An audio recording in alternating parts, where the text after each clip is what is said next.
The state of American friendships, change, challenges, and loss. So this is a new survey that basically shows Americans have no friends, and it's honestly a little sad. So we can read this whole thing. But young women most likely to report losing touch with friends during the pandemic. Now again, this is a subject that I've been talking about for a long time, is the atomization of society.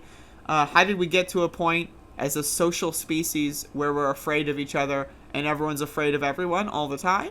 It's bizarre. And with this pandemic, people being stuck inside, people being, trapped in ways of communicating they may not have had much, for me, I lived on the internet before because I'm a loser, right? But, now everyone's a loser. And now everyone's, there's a lot of people that are struggling to become winners again in the fields in the social realm. So let's read this. Percentage who have lost touch or remained in contact with friends over the past 12 months. We have lost touch with most of my friends, lost touch with a few friends, remained in regular contact. So really, what it is the blues are basically the same thing.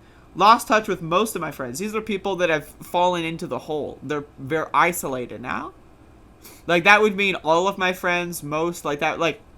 Imagine, right? You're a social person. You go out, 2-3 times a week, and then you are stuck inside. You work a shitty job. You go home and you cry on the internet, right? That's 10% of young women. That's crazy.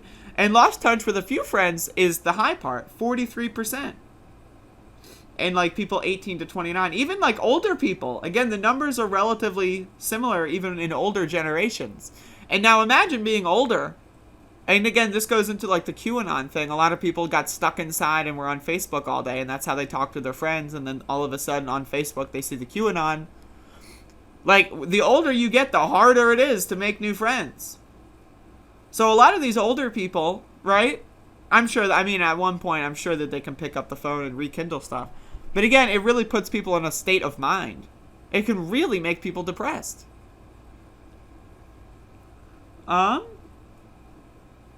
And so, that's incredible to see. And again, the male to female ratio on this one is very interesting. Because apparently young women are very, very likely to have lost all their friends. But it's just the young women. The older women, they're fine. They're just chilling. And then, the men are all basically the same. But it's again, this is something that I wanted to talk about.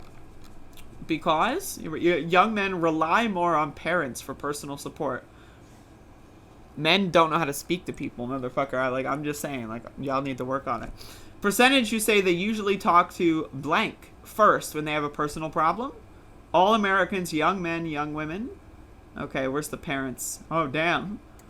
Freaking mama's boys. But again, this is another thing, is people are right now in a state where we're all atomized. We don't know each other. We don't like each other. We're afraid of each other.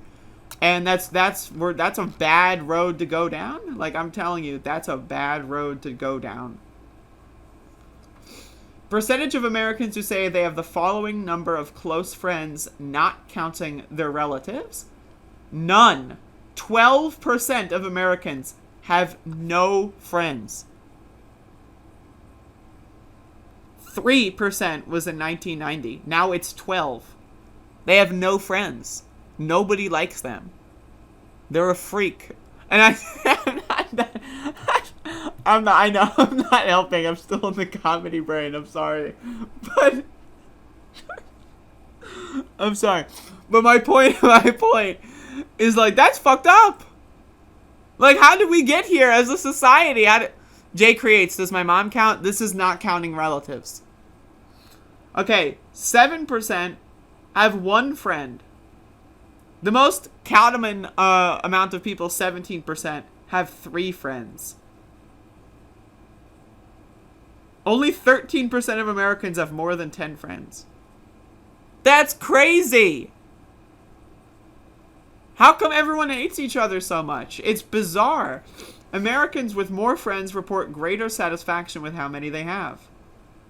Percentage of Americans, okay, so none, they're completely, so 12 and 17%. Right? Those are, they're pretty satisfied. No friends, whatever. Yeah, I got no friends. Just chilling. Oh, you want to go somewhere? Let me ask my friend. Oh, just kidding. I have no friends. In fact, the fact that you're asking me to go somewhere is very chilly.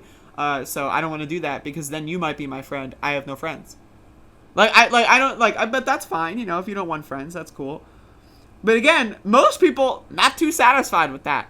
Most people are like, you know what? This isn't an optimal. So this is not what I want. Maybe I'm okay with it for now, but on a long-term perspective, most people don't like that. And again, I'm just like trying to point this out that this is like super duper scary because if you look at the trends, fewer Americans today have a best friend. 59% say they have a best friend, and 1990 was 75%. That's crazy. Now this is another one. Republicans have more friends across the political divide than Democrats. Percentage of Republicans or Democrats who have a friend who are among Republicans. Okay. So I guess more Republicans have Democrat friends than vice versa. I'm not going to be a friend with a Republican. I'm sorry. I refuse.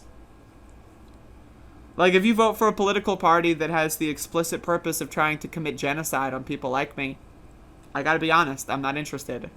But that's just me, though. Like, that's just me. But again, we're in this world where everything is divisive. Everyone's hating each other. Everyone's afraid of each other. And this is not good. I mean, this is what civil wars are made out of. This is societal collapse imminent. I don't know. I mean, it's pretty fucking scary. It's pretty fucking scary. So I just wanted to point that out. And if you have no friends, I hope that you can feel comfortable in my chat room for an hour a day or whatever. And then I hope that can be a good thing for you. But either way, this is some scary stuff. And, definitely you want to keep up to date on these numbers. Because these are indicative of a lot of other things.